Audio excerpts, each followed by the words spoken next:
आज स्वामी सांगतात, तुला जे हवं आहे ते तुला मिळणारच आहे. तुझे प्रयत्न वाया जात नाहीत.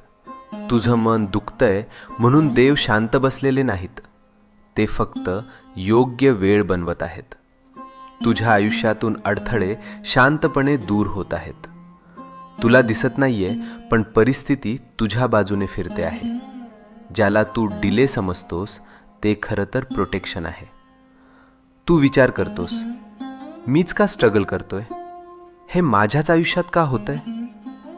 कारण स्वामी तुला तयार करत आहेत. तू जे मागितलं आहेस ते मोठं आहे, आणि मोठ्या गोष्टी मिळायला मन, विचार आणि आत्मविश्वास तयार असणे गरजेचं असतं. आज स्वामींची कृपा तुझ्या भोवती आहे. तुझ्या जीवनात एक शुभ घटना लिहिली गेली आहे आणि ती तुला भेटायला निघाली आहे. तुझ्या चांगल्या